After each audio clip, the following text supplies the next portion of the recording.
আজকের গল্প সারিকা হোসাইন রচিত চেকমেট।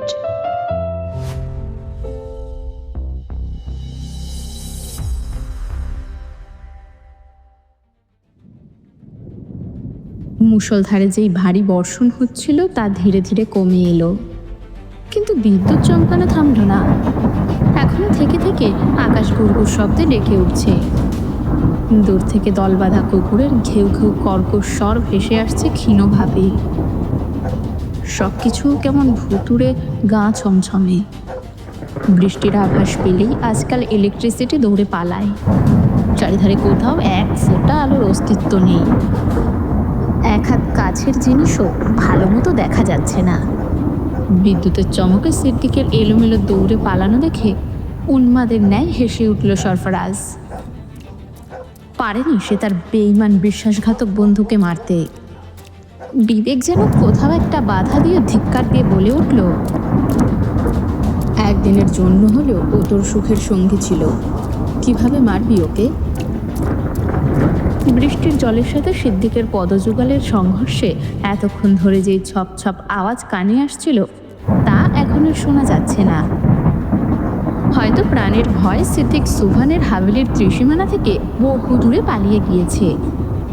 সিদ্দিকের যাবার পথের পানে তাকিয়ে তাচ্ছিল্য হেসে ধপ করে উঠোনে বসে গেল সরফরাজ। শরীর জুড়ে রক্তর গন্ধ।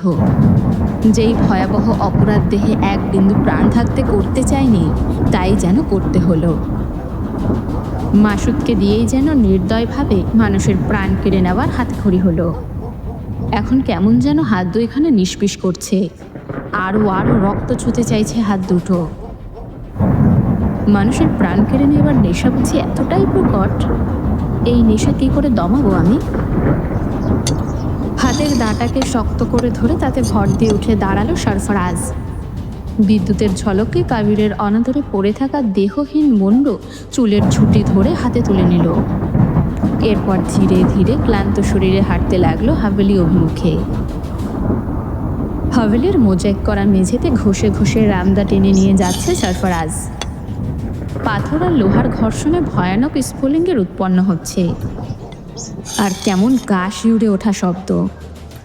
এলোমেলো বাতাসের দাপটে হাভেলির কাঠের দরজা, জানালা, চৌখাটে বাড়ি খেয়ে ক্যাঁচ ক্যাঁচ শব্দ তুলছে। সুবহানগঞ্জের কক্ষের দরজার ফাঁক গলিয়ে অল্প হলদেটে মোমের শিখা দেখা যাচ্ছে। সেই শিখা অনুসরণ করে হেঁটে চলল সরফরাজ। কয়েক সেকেন্ডের ব্যবধানে সুবহানের দরজার সামনে এসে থামল সরফরাজ। এরপর দায়ের মাথা দিয়ে অল্প ধাক্কা দিয়ে খুলল দরজা। কক্ষের এক কোণে নিজে নিজেই দাবার গুটি সাজিয়ে খেলায় মজেছেন সুবহান, কিন্তু চোখে মুখে কোনো আনন্দের আভাস নেই। কিন্তু কেন? দরজায় অল্প শব্দ হতেই দাবার বোর্ড ছেড়ে দরজায় দৃষ্টি পাতল সুবহান। দরজায় সরফরাজ দাঁড়িয়ে, সদ্য রক্তস্নানে শরীর ভিজিয়েছে সে। সুবহান তপ্ত শ্বাস ফেলে উঠে দাঁড়ালো, এরপর চেয়ার ছেড়ে বেরিয়ে এলো। কবিরের মুন্ডু থেকে চুঁয়ে চুঁয়ে রক্ত ঝরে সুবহানের ঘর ভাসিয়ে দিচ্ছে। সুবহান যেন পূর্ব থেকেই কবিরের পরিণতি জানতেন, তাই তেমন কোনো প্রতিক্রিয়া দেখালেন না। সরফরাজ দা আর মুন্ডু নিয়ে সুবহানের সাজিয়ে রাখা দাবার টেবিলে রাখল। এরপর চেয়ারে গা এলিয়ে বসে ক্লান্ত স্বরে বলে উঠল, খুব ক্লান্ত লাগছে দাদাজান। 9 জন মানুষের ধর কাটা চারটিখানি ব্যাপার নয়।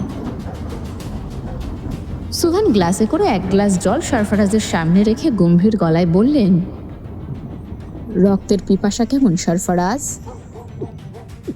ঢকঢক করে পুরো জল এক নিঃশ্বাসে খেয়ে টেবিলে ভর দিয়ে ফ্যাস ফ্যাসে কণ্ঠে সরফরাজ বলল, পিপাসা এখনো মেটেনি দাদাজান, আরও রক্ত মাখাতে ইচ্ছে করছে। সরফরাজের কেটে যাওয়া হাত থেকে এখনো রক্তের ধারা ঝরছে। গভীর ক্ষত সেই হাতে। কপালের কাছেও বেশ খানিক কেটে গিয়েছে।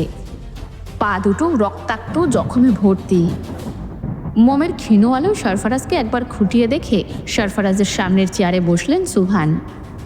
এরপর একটা কয়েন এগিয়ে বললেন, হেড অর টেল? সরফরাজ বাঁকা হেসে বলল, টেল। টসে হেড উঠল। সুবহানের বাঁকা গোঁফ হাসির রেখায় আরেকটু বাঁকা হলো। সাদা গুটি নিজের ঘরে সাজাতে সাজাতে ঠান্ডা ভয়ানক গলায় বলে উঠলেন, দাবায় সাদা গুটি জয় নিশ্চিত, তা জানিস তো নাকি? কালো গুটি নিয়ে মন্ত্রী ঘোড়া নৌকো সাজাতে সাজাতে সরফরাজ বলল, হয় আপনি মারবেন নয়তো আমি। প্রাণ কিন্তু একটাই যাবে দাদাজান। সোহান প্রশস্ত হাসলেন। বদ্ধ ঘরের প্রতিটি দেওয়ালে বাড়ি খেল সেই হাসি, কিন্তু নির্বিকার সরফরাজ। এরপর হাসি থামিয়ে সোহান প্রথম চাল চাললেন। ধীরে ধীরে সামনে এগোতে থাকলো দুজনের গুটি। দুজনের চোখে দুজনকে শেষ করার আকাঙ্ক্ষা। এক পর্যায়ে সরফরাজের সৈন্য খেয়ে ফেললেন সোহান। এতে যেন সোহানের দম্ভ আর একটু বাড়ল। হুঁশিয়ারি দিয়ে সরফরাজের উদ্দেশ্যে বললেন, বেঘরে প্রাণ হারাতে চাইছিস? প্রত্যুত্তর করল না সরফরাজ। রক্তাক্ত হাতে নিজের গুটি পাশ কাটিয়ে খেলায় মনোযোগ দিল। এক পর্যায়ে নিজের ঘোড়া দিয়ে সুহানের একটা গুটি খেয়ে আর একটা গুটির দিকে অগ্রসর হলো সরফরাজ। সুহান যখন নিজেকে বাঁচানোর চিন্তায় মগ্ন, তখন সরফরাজ শীতল গলায় বলে উঠল, আমার মাকে কোথায় রেখেছেন দাদাজান? সরফরাজের প্রশ্নে থেমে গেল সুহানের হাত। মস্তিষ্ক হলো বিক্ষিপ্ত, গুলিয়ে উঠল সব কিছু। কিন্তু সরফরাজের খেলা থামাতে কঠিন হুঁশিয়ারি দিল। এলোমেলো হাতে একটা গুটি চেলে সুহান বলল, কে তোর মা? নিজের নৌকা দিয়ে সুহানের আরেকটি গুটি টার্গেট করে সরফরাজ বলল, আপনি জানতেন আমি আপনার নাতি, তাই না দাদাজান? সব জেনে শুনেও কেন এই অভিনয়? সরফরাজের হাত থেকে যেন আজ নিস্তার নেই সুহানের। তবু নিজেকে লুকিয়ে রাখার চেষ্টা করলেন সুহান। সুহানের চোখের পানে তাকিয়ে সরফরাজ গুনগুনিয়ে গেয়ে উঠল, চোখ যে মনের কথা বলে। সুহান নাকের পাটা ফুলিয়ে ভারী গলায় বলল, এমন কঠিন মুহূর্তে তোর গান গাইতে ইচ্ছে হচ্ছে? খিলখিলিয়ে হাসলো সরফরাজ সুহানের এহেন প্রশ্নে। এরপর খেলায় মনোযোগী হয়ে শুধালো, নিজের নাতিকে খুন করবার জন্য দলের সবচেয়ে নির্দয় মানুষকে পাঠালেন, বয়সে যে কিনা আপনার নাতির দ্বিগুণ। যদি সত্যিই কিছু হয়ে যেত তখন মেয়ের সামনে মুখ দেখাতেন কি করে নানাজান? সরফরাজের নানাজান সম্বোধনে সুহানের পুরো চোখ মুখ অগ্নিবর্ণ ধারণ করল। হিতাহিত জ্ঞান হারিয়ে সুহান চিৎকার করে উঠল, তোর ওই মুখে তুই আমাকে নানাজান বলে সম্বোধন করবি না সরফরাজ। আমি তোর নানা নই, না আমার কোনো মেয়ে ছিল না আছে। সরফরাজ আমায় হাসল। সেই হাসিতে বুকে জমানো কষ্ট ফুটে উঠল। নিজের রক্তাক্ত হাতে সুহানের হাত চেপে ধরে সরফরাজ ব্যথিত স্বরে বলল, মেয়ে পালিয়ে বিয়ে করেছে বলে এত ঘৃণা? ভালোবাসা কি মহা পাপ নানাজান? হাতের ঝটকায় সরফরাজের হাত ছাড়িয়ে সুহান বলে উঠল, ভালোবাসা পাপ নয়, কিন্তু মাঝে মধ্যে পাপের চাইতেও বেশি। তোর মা নিজের ভালোবাসা খুঁজতে গিয়ে বাকি সবার ভালোবাসা পাইপ পিষে হত্যা করেছে। সমাজের মানুষের সামনে আমাকে অপমান অপদস্থ করেছে। বিয়ের আসর ছেড়ে পালিয়ে গিয়ে তোর বাপের হাত ধরেছে। তোর ননি একমাত্র মেয়ের দেওয়া আঘাত আর সমাজের মানুষের কটু কথা আর বরযাত্রীর করা অপমান সইতে না পেরে হার্ট অ্যাটাকে মারা গেছে। এতেই কি শেষ? তোর বাপ আমার একমাত্র ছেলেকে সীমান্তে ক্রস ফায়ারে মেরেছে, আমাকে সব দিক থেকে নিঃস্ব করেছে। আর এর পরে ওই মেয়ের জন্য বুকে দরদ থাকবার কথা? সুহানের পাল্টা প্রশ্ন শুনে কিছুক্ষণ নিশ্চুপ বসে থেকে নিজের দমিয়ে রাখা ব্যথা গিলে খেয়ে সরফরাজ কম্পিত কণ্ঠে বলে উঠল, এজন্য আমার বাবাকেও আপনি নৃশংসভাবে হত্যা করেছেন নানাজান। লেফটেন্যান্ট কর্নেল সাদাব শাহজাহানের টুকরো টুকরো লাশ আপনি আপনার মেয়েকেই বাক্স করে উপহার পাঠালেন। কোন স্ত্রী নিজের স্বামীর এমন নৃশংস অবস্থা সইতে পারে নানাজান? সুহান গং কোনো উত্তর খুঁজে পেলেন না। সরফরাজ শুকনো হাসল। এরপর বলল, মামা অস্ত্র পাচারের সাথে জড়িত ছিল। আমার বাবা দেশের একজন সেবক। দেশ রক্ষায় সে তার ডিউটি পালন করেছে মাত্র। সব বুঝে কেন নিজের মেয়েকে বিধবা করলেন?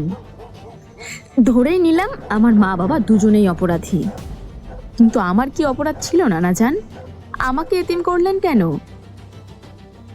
সুহান কঠিন মুখশ্রী করে সরফরাজের পানে অনিমেষ তাকিয়ে রইলেন। জীবনে আজ প্রথম ছেলেটাকে বিধ্বস্ত ঠেকল সুহানের কাছে। নিজের মন্ত্রীর গুটি চেলে সুহান উত্তর করলেন, তোর মাকে আমি সত্যিই ধরে আনিনি, আর আনলে মোটেও বাঁচিয়ে রাখতাম না। সুভানের উত্তরে চোখের জল ছেড়ে দিল সরফরাজ। এরপর ভাঙ্গা অস্ফুট স্বরে বলল, আপনার মেয়ে হারিয়ে গেছে নানাজান।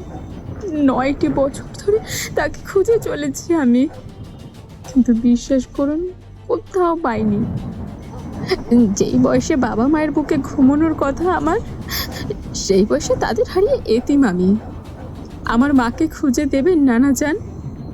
একটু জড়িয়ে ধরে বুকের কষ্টগুলো উজাড় করব। সরফরাজের আবদারে সুভানের কঠিন হৃদয় কেমন গলতে চাইল, কিন্তু প্রশ্রয় দিল না সুভান। মেয়ের জামাই, নাতি, এসবের প্রতি বিন্দুমাত্র ভালোবাসা নেই তার। এদের কারণেই আজ সে নিঃস্ব। তার জীবনটাও এমন হওয়ার কথা ছিল না, কিন্তু হয়েছে। নিজের গুটি দিয়ে সরফরাজের রাজা ঘিরে ধরে সুভান বললেন, শেখ, নিজের জীবন আমার জন্য উৎসর্গ কর সরফরাজ। বিশ্বাস কর, আমি আর মানুষ নেই, পশুর চাইতেও হৃদয়হীন হয়ে গেছি আমি। তোকে বাঁচিয়ে রাখলে একসময় ভয়ানক ছবল দিবি তুই আমাকে। সব কিছু হারিয়ে এই সাম্রাজ্য নিজের সুখ গুছিয়ে নিয়েছি আমি। তোর কারণে এই সুখ নষ্ট করতে পারবো না আমি। কথাটি বলে ড্রয়ার থেকে একটা রিভলভার বের করে সরফরাজের পানে তাক করলেন সুভান। নিজের নানার নিষ্ঠুর রূপে ফ্যাল করে তাকিয়ে রইল সরফরাজ। এরপর দাবার বোর্ডের পানে তাকিয়ে খুব সহজেই চেক কাটিয়ে নিল। শুরু হলো পাল্টাপাল্টি আক্রমণ। সময় ঘোরালো পলকে পলকে। শেষমেশ নিজের বুদ্ধিমত্তায় সুভানের রানে ঘিরে ধরল সরফরাজ। সবচেয়ে শক্তিশালী গুটির এমন পরিণতিতে সুভানের হাত থেকে খসে পড়ল রিভলভার। বাঁকা হেসে সরফরাজ বলল, চেক কাটান নয়তো মাথা নত করুন। কথাটা বোধহয় সুভানের ইগোতে লাগলো। ছোমেরে রিভলভার তুলে উঠে দাঁড়িয়ে গর্জে উঠলেন, আমি কখনো হারিনি, আজও হারবো না। তোকে আমি বাঁচতে দেব না সরফরাজ। কথাটা বলেই ট্রিগার চাপতে চাইল সুভান। সুভানকে সেই সুযোগ না দিয়ে খপ করে রামদা তুলে নিয়ে এক কোপ বসিয়ে দিল সরফরাজ। মুহূর্তে মাটিতে ঢলে পড়ল সুভানের খণ্ডিত দেহ। সুভানের পতিত দেহের পানে তাকিয়ে সরফরাজ ক্রোধে কাঁপতে কাঁপতে কম্পিত স্বরে বলে উঠল, চেকমেট নানাজান, সম্পর্কের মূল্য আপনি না দিলে আমি একা কেন দেব?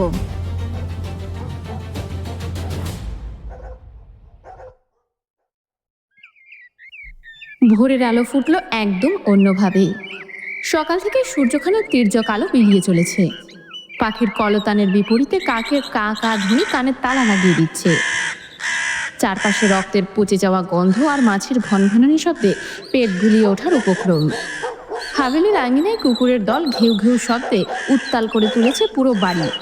সবগুলো লাশ স্তূপ করে তার উপর উঠে এক পা ঝুলিয়ে আরেক পা ভাঁজ করে হাঁটুতে মাথা রেখে চোখ বুজে বসে আছে সরফরাজ। হাতে এখনো সেই রক্তাক্ত ভয়ানক দা। সরফরাজের তন্দ্রাভাব ছুটল পুলিশের গাড়ির সাইরেনে, তবুও উঠে দাঁড়ালো না। মিনিট দুইয়ের ব্যবধানে খাকি পোশাকে ভরে গেল চারপাশ। ইন্সপেক্টর নিয়াজ মোর্শেদ আদেশ করলেন, অ্যারেস্ট হিম। সরফরাজ তখনও নির্বিকার। একজন হাবিলদার ভয় গিয়ে হাতকড়া পড়ালো সরফরাজের হাতে। এরপর টেনে হিচড়ে নামালো লাশের স্তূপের উপর থেকে। নিয়াজ মোর্শেদ আদেশ দিল, চারপাশে তল্লাশি চালাও। এমন সময় ভেসে এলো বাচ্চার কান্না। এবার সরফরাজ মুখ খুলল, বলে উঠল, সমস্ত মনস্টার বধ করেছি আমি, আর ভয় নেই রূপকথা, এবার তুমি নিরাপদ। কথাটি বলে পকেট থেকে চাবি এগিয়ে দিল। সেই চাবি নিয়ে দৌড়ে গিয়ে একজন কনস্টেবল খুলে দিল রূপকথার কক্ষের দরজা। ছাড়াতে দৌড়ে এসে সরফরাজের কোমর জড়িয়ে ভয়ার্ত স্বরে রূপকথা বলল, তোমার শরীরে কিসের রক্ত? উত্তর করবার আগে নিয়াজ মোর্শেদ আদেশ দিলেন, এই নিয়ে চলো একে। কোনো মানুষ নয় এই ছেলে, আজ তো একটা রাক্ষস।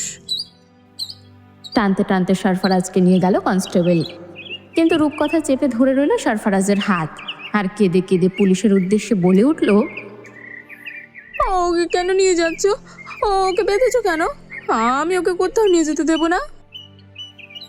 নিয়াজ মোর্শেদ রাগী স্বরে শুধালো, এইখুনি কি হয় তোর? রূপকথাকে তুই সম্বোধন পছন্দ হলো না সরফরাজের। ধমকে জবাব দিল, একটা বাচ্চার সাথে কিভাবে কথা বলতে হয় তা এখনো শেখেননি অফিসার। সরফরাজের তিরস্কারে নিয়াজ মোর্শেদের পায়ের রক্ত মাথায় উঠল। সরফরাজের শার্টের কলার চেপে ধরে নাক মুখ বরাবর 3-4টে শক্ত ঘুষি দিয়ে বলে উঠল, রিমান্ডে নিয়ে একজন পুলিশ অফিসারের সাথে কি করে কথা বলতে হয় তোকে শেখাবো আমি। কথাটি বলে চোখ গরম করে বলে উঠলেন, কুকুরের মতো ধরে বেঁধে নিয়ে চলো একে। সরফরাজের এহেন অবস্থায় জোরে জোরে কেঁদে উঠল রূপকথা। সে কিছুতেই ছাড়ল না সরফরাজকে। কনস্টেবল হাজার চেষ্টা করেও সরাতে পারল না তাকে। সে সরফরাজের কোমর চেপে সরফরাজের সাথেই সেটে রইল। শেষমেশ উপায় না পেয়ে রূপকথাকে সহ নিয়ে চললেন নিয়াজ মোর্শেদ। সুহান গঙ্গের মৃত্যুকে কেন্দ্র করে পুলিশ স্টেশনে চাঞ্চল্য সৃষ্টি হয়েছে। রিপোর্টাররা থানার সামনে ভিড় করেছে ক্যামেরা নিয়ে। বিশেষ শেল্টারে সরফরাজকে গাড়ি থেকে নামিয়ে ভেতরে পৌঁছানোর আগেই রিপোর্টাররা ঝেঁকে ধরল তাকে। নিজেদের উত্তেজনা আর কৌতূহল থামাতে না পেরে একজন রিপোর্টার শুধালো, এতগুলো মানুষের হত্যা এইটুকু বয়সে কিভাবে করলে তুমি? তোমার পরিচয় কি? নিশ্চিত তোমার বাবা কোনো হৃদয়হীন খুনি, তাই না? গায়ে খুনের রক্ত বইছে বলেই ঠান্ডা মাথায় এতগুলো মানুষের প্রাণ কেড়ে নিয়েও সুস্থ মস্তিষ্কে দাঁড়িয়ে আছো। রিপোর্টারের কথায় গায়ে দাউ দাউ করে আগুন জ্বলে উঠল সরফরাজের। হ্যান্ডকাফওয়ালা হাতে ছো মেরে রিপোর্টারের গলা টিপে ধরে ভয়ানক চোখে তাকে গর্জে বলে উঠল, My father was not a murderer. He was an army officer, Lieutenant Colonel Sadab Shahjahan. Listen one more time. He was an army officer, not a killer, and this bastard killed him. রূপকথার চিৎকারে থানায় উপস্থিত প্রত্যেকের নাজেহাল অবস্থা। মাটিতে গড়াগড়ি দেওয়ার জোগাড় হয়েছে কাঁদতে কাঁদতে মেয়েটার। সরফরাজকে কিছুতেই লকআপে ভরতে দেবে না সে। একদিকে বাইরের কৌতূহলী রিপোর্টারের চাপ, অন্যদিকে এই বাচ্চার অহেতুক কান্নায় নিয়াজ মোর্শেদ নিজের ক্রোধ আর সংবরণ করতে পারলেন না। বোধবুদ্ধিহীনের মতো সরফরাজকে নিজের রোলার স্টিক দিয়ে আরও কিছুক্ষণ বেধড়ক পেটালেন। এখনও নিষ্ঠুর দৃশ্যে রূপকথা লাফিয়ে লাফিয়ে চিৎকার করে উঠল, কিন্তু নির্বিকার নির্ভর হয়ে শক্ত হয়ে দাঁড়িয়ে রইল সরফরাজ। রূপকথা শেষ পর্যন্ত সহ্য করতে পারল না এই নির্মম দৃশ্য। ক্ষিপ্ত হয়ে নিয়াজ মোর্শেদকে এলো পাথারি কিল খামচি দিয়ে হাতে কামড় বসিয়ে নিয়াজ মোর্শেদের বাহুতে এক প্রকার ঝুলে রইল সে। ব্যথায় নিয়াজ মোর্শেদ হাত ঝটকা দিতে দূরে ছিটকে পড়ল রূপকথা। পাশের কাঠের চেয়ারের সাথে লেগে কপালের কাছে বেশ খানিকটা কেটে ফিনকি দিয়ে রক্ত ছুটল। ক্লান্ত ব্যথার্থ সরফরাজ গুঙ্গিয়ে বলে উঠল, আপনাকে ছাড়ব না অফিসার, ও আমার আমানত। ওকে আঘাত করে বড্ড ভুল করে ফেলেছেন আপনি। এর জন্য চরম মূল্য চোকাতে হবে আপনাকে। নিয়াজ মোর্শেদ দাঁতে দাঁত পিষে সরফরাজের মুখে এক ঘুষি বসিয়ে ধমকে শুধালো, কি করবি তুই? শরীরের গরম রক্ত রিমান্ডে নিয়ে একদম ঠান্ডা করে দেব। পাছায় যখন গরম ডিম ঢুকবে তখন এত তেজ থাকবে তো? শালা জানোয়ার কোথাকার। নিয়াজ মোর্শেদের ঘুষির আঘাতে ঠোঁট ফেটে রক্ত বেরিয়ে এলো সরফরাজের। পুরো মুখ ভর্তি রক্ত। সফেদ দাঁতগুলো কেমন রঙিন হয়ে রাক্ষসের মতো দেখাচ্ছে সরফরাজকে। থু করে সেই রক্ত মেঝেতে ফেলে বিদঘুটে হাসল সরফরাজ। এরপর ফিসফিস করে পুনরায় বলল, আমি তোকে খেয়ে ফেলবো অফিসার, জাস্ট খেয়ে ফেলবো। পারলে আমাকে মেরে ফেলিস, নয়তো তুই বাঁচবি না। এবার যেন নিয়াজ মোর্শেদের রক্ত ছলকে উঠল। নিজের গান বেল্টের খাবলি থেকে রিভলভার নিয়ে সরফরাজের কপালে চেপে ধরতেই পুরো থানা পিনপতন নীরবতায় ছেয়ে গেল। মেঝেতে বুট ঠুকে স্যালুটের শব্দে পেছন ফিরল নিয়াজ। পেছনে কমিশনার দাঁড়ানো। ভীত হয়ে গান সরাতেই পুলিশ কমিশনার রূপকথাকে মাটি থেকে তুলে কোলে নিলেন। এরপর ভারী গলায় শুধালেন, এই বাচ্চাকে আঘাত কে করেছে? সরফরাজ নিয়াজ মোর্শেদের দিকে আঙ্গুল তাক করে বলল, এই মানুষরূপী জানোয়ারটা ওকে আঘাত করেছে। কমিশনার সরফরাজের চেহারার পানে নজর দিল এবার। ছেলেটার চেহারা দেখে ভয় লাগছে। পুরো শরীর রক্তে মাখামাখি। নিয়াজ যে তাকে এভাবে মেরেছে তা নিয়াজের এলোমেলো ইউনিফর্ম দেখেই বোঝা যাচ্ছে। কমিশনার মুখে কাঠিন্য ভাব এনে নিয়াজ মোর্শেদের সামনে দাঁড়িয়ে শাসালেন, নিজের লিমিটে থাকুন নিয়াজ সাহেব। দুটো অপরাধ একসাথে করেছেন আপনি। প্রথমত এই বাচ্চাটাকে আঘাত করে, দ্বিতীয়ত আসামিকে বেধড়ক পিটিয়ে। রিমান্ড জারি হবার আগে আপনি তাকে এভাবে মারধর করতে পারেন না। তাছাড়া বয়স এখনো 18 হয়নি, কিশোর। যেখানে আদালত নিজেই ওর শাস্তি নিয়ে কনফিউজড থাকবে, সেখানে আপনি শাস্তি দেবার কে? নিয়াজ মোর্শেদ মাথা নত করে চুপ রইল, কিন্তু কমিশনার উত্তরের আশায় আবারও ধমকে উঠল। কি হলো, আনসার দিন। নিয়াজ আমতা আমতা করে বলল, স্যার, ও আমাকে হুমকি দিচ্ছিল বারবার। হুমকি দিলেই এভাবে মারবেন? আর সে অযথা আপনাকে হুমকি কেন দিতে যাবে? এখানে উপস্থিত এতগুলো পুলিশকে সে হুমকি দিচ্ছে না, আপনাকে কেন দিবে? আগের থানাতেও আপনার রিপোর্ট খুব খারাপ দেখেছি আমি। আসামিদের প্রতি একটু সদয় হন, ওরাও মানুষ। নিয়াজ মোর্শেদ চোরা চোখে সরফরাজের পানে তাকিয়ে আবার চোখ সরিয়ে উত্তর করল, সরি স্যার। কমিশনার নিজের পকেট থেকে রুমাল বের করে রূপকথার কপাল মুছতে মুছতে শুধালো, ও তোমার ভাই হয়? কান্না থামিয়ে মাথা নাড়ল রূপকথা। কমিশনার নরম গলায় শুধালেন, তবে কি হয় তোমার? এভাবে কাঁদছিলে কেন ওর জন্য? রূপকথা পুলিশ কমিশনারের 2 হাত চেপে ধরে ফুপিয়ে কেঁদে বলে উঠল, ও আমার সেফিয়ার, ওকে ছেড়ে দাও। ওকে নিয়ে আমি বাড়ি চলে যাব। প্লিজ প্লিজ ওকে ছেড়ে দাও। এখানে ওই আঙ্কেল ওকে খুব মারছে, আমার ভয় করছে। এভাবে মারলে সরফরাজ মরে যাবে না? মেয়েটির কান্নায় কমিশনারের বুকে চিনচিনে ব্যথার উদ্রেক হলো। মেয়েটির গোটা গোটা হাতের স্পর্শে চোখে জল জমল। পলক ঝাপটিয়ে সেই জল লুকিয়ে বলে উঠল, ও অপরাধ করেছে, ও তো বাড়ি যেতে পারবে না মামনি। তোমার ঠিকানা বলো, আমি তোমাকে বাড়িতে পৌঁছে দেব। আমার বাড়ি আমি চিনি না। রূপকথার উত্তরে অবাক হলো কমিশনার। চিন্তিত ভঙ্গিতে শুধালো, তোমার মা বাবা কোথায় থাকেন? 2 হাতে চোখের জল মুছে আধো বুলিতে রূপকথা বলল, আকাশের তারা হয়ে গেছে, আমি ওর কাছেই থাকি। কমিশনার ঘটনা বুঝতে পেরে কিছুক্ষণ স্তব্ধ রইলেন। এরপর কোমল স্বরে বললেন, তুমি আমার সাথে যাবে?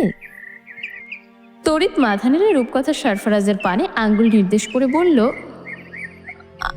আমি ওর কাছে যাব, আর কোথাও যাব না।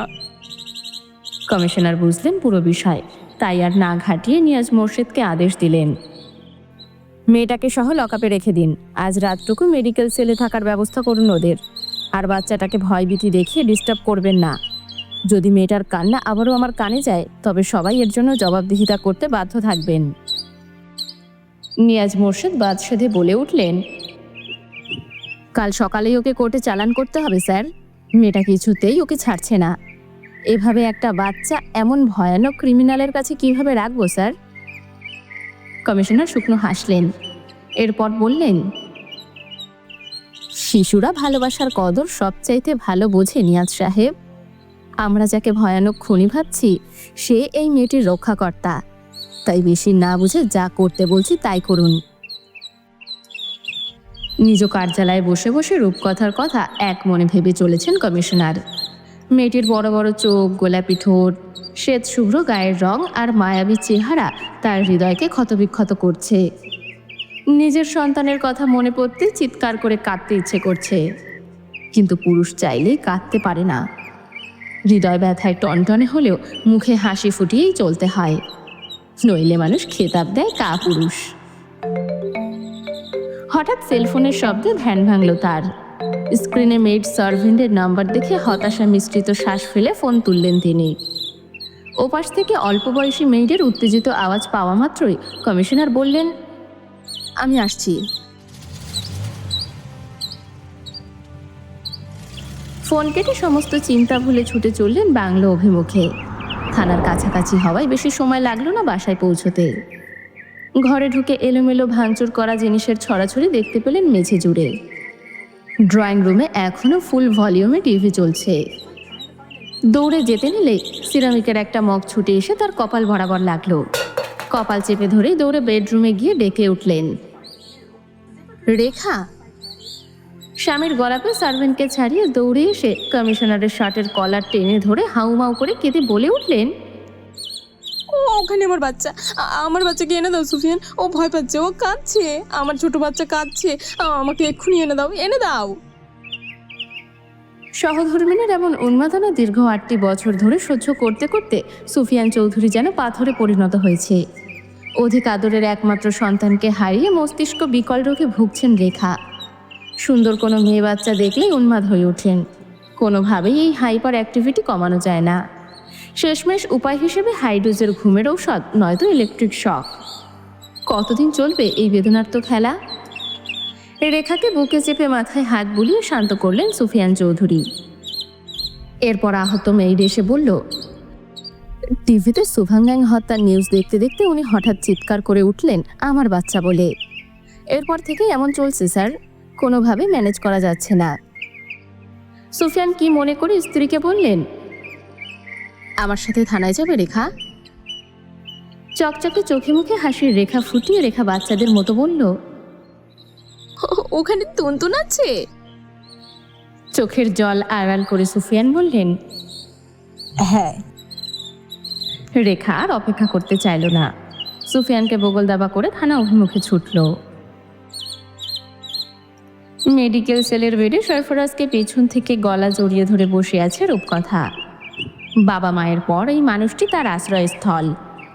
মানুষটির সাথে কি তার সম্পর্ক রূপকথা জানে না। সে শুধু জানে মানুষটি তাকে আগলে নিয়ে রক্ষা করতে জানে। সরফরাজ ছাড়া রূপকথার যাবার কোনো জায়গা নেই। রূপকথা যেতেও চায় না। সরফরাজ যেখানে যাবে সেও সেখানেই যাবে। মা ছাড়া যেমন সন্তানের চলে না, সরফরাজ ছাড়াও রূপকথার চলবে না। কিন্তু নিয়তি কি লিখে রেখেছে তার জন্য? রূপকথার কাটা জায়গায় হাত বুলিয়ে গভীর নজরে পরখ করে চলেছে সরফরাজ। অজানা ব্যথায় বুকটা কেমন যেন করে উঠছে মেয়েটার সামান্য ক্ষততে। কি নাম এই ব্যথার? নিজের রক্তাক্ত কেটে যাওয়া হাত রূপকথার মাথায় বুলিয়ে সরফরাজ নরম গলায় শুধালো, অনেক লেগেছে তাই না? মাথা দুলিয়ে রূপকথা বলল, আমার লাগেনি, তোমার অনেক লেগেছে তাই না? স্মিত হেসে সরফরাজ রূপকথার গাল টিপে বলল, আমারও লাগেনি। সরফরাজের ঠোঁটের ক্ষততে উৎসুক হয়ে ছোট বাচ্চা সুলভ অল্প হাত বুলালো রূপকথা। ব্যথায় চোখ বুজে ফেলল সরফরাজ। সেটা দেখে দ্রুত হাত সরিয়ে রূপকথা বলল, আমরা বাড়ি যাব কবে? সরফরাজ জানে সে আর বাড়ি ফিরবে না। আজীবন তাকে সাজা ভোগ করতে হবে। একটা নয়, দুটো নয়, অনেকগুলো মানুষের প্রাণ নিয়েছে সে। আইন এতটা উদার নয় যে তাকে কিশোর বলে সহজেই মাফ করবে। তপ্ত কম্পিত শ্বাস ছেড়ে সরফরাজ রূপকথার পানে নজর দিল।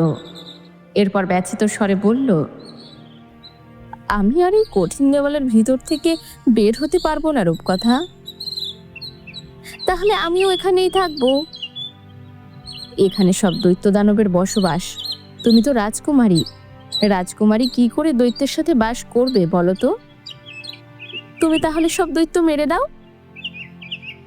এবার গলা ধরে এলো সরফরাজের। রূপকথার এলোমেলো চুলের ঝুঁটি বেঁধে দিতে দিতে সরফরাজ বলল, আমি নিজেই তো একটা দৈত্য রূপকথা। ছোট রূপকথা সরফরাজের কথার গভীরতা পরিমাপ করতে পারল না। তার কাছে কথাটা মজার মনে হলো। ছোট গোল গোল হাত দুটো দিয়ে মুখ চেপে খিলখিল করে হাসল রূপকথা। সেই হাসির পানে তাকিয়ে সরফরাজ শুধালো, আমাকে ছাড়া থাকতে পারবে তুমি রূপকথা?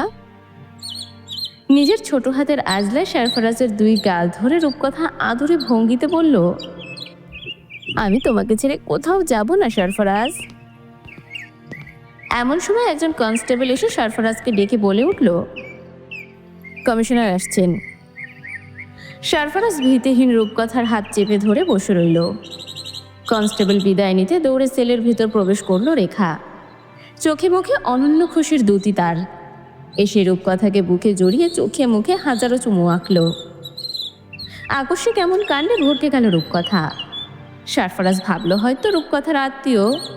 কোনো কিছু বুঝে ওঠার আগেই রেখা বলে উঠল, এমন ভয়ানক মানুষের কাছে কেন বসে আছো টুনটুন? বাড়ি চলো, কখন থেকে খুঁজে চলেছি তোমায়। বলেই টেনে হিড় হিড় করে রূপকথাকে নিয়ে যেতে চাইল রেখা, কিন্তু সরফরাজের হাত খামচে ধরে কেঁদে উঠল রূপকথা। আপনাকে আমি চিনি না, আমি যাব না। রেখা কিছু বলার আগে সুফিয়ান চৌধুরী বলে উঠল, ওকে ছেড়ে দাও রেখা, ওকে আমরা রাতে বাড়িতে নিয়ে যাব। এবার রিয়াক্ট করে উঠল রেখা, চিৎকার করে বলে উঠল, সারাদিন পর বাচ্চাকে খুঁজে পেলাম, আমার মানিক ফেলে আমি কিছুতেই যাব না। পাগলামো করো না রেখা, চিৎকার করে রেখা বলে উঠল, আমার মেয়েকে ফেলে আমি কিছুতেই যাব না সুফিয়ান, আর এই ছেলেটা তো খুনি, টিভিতে দেখেছি ওকে আমি, আমার মেয়ে এর সাথে কি করছে এখানে? কথাটি বলে আবার টেনা হাজরা শুরু করলো রূপকথাকে। সরফরাজ বুঝলো পুরো ঘটনা। রেখার চোখে মুখে অসুস্থতার ছাপ স্পষ্ট, কথাবার্তা স্বাভাবিক নয়। যেখানে সরফরাজ নিজে রূপকথার বাবা মাকে মরতে দেখেছে, সেখানে এই মহিলা কিছুতেই রূপকথার মা হতে পারে না। কমিশনার কিছু বলার আগে সরফরাজ বলল, উনি তোমার খালামণি রূপকথা, ওনাকে ভয় পেও না। সরফরাজের এমন কথায় তেলে বেগুনে জ্বলে উঠল রেখা। সরফরাজকে ধমকে বলে উঠল, আমি ওর মা, পাগল হয়ে গেছো তুমি? পরিস্থিতি ঘোলা বুঝতে পেরে রেখাকে বহু কষ্টে সামলে নানান বুঝ দিয়ে বের করে নিয়ে গেল সুফিয়ান চৌধুরী। কিন্তু রেখা বারবার বলল, প্রমিস করো সুফিয়ান, রাতে ওকে বাড়িতে নিয়ে আসবে। সুফিয়ান মিথ্যে সান্ত্বনা দিয়ে বলল, ঠিক আছে নিয়ে যাব।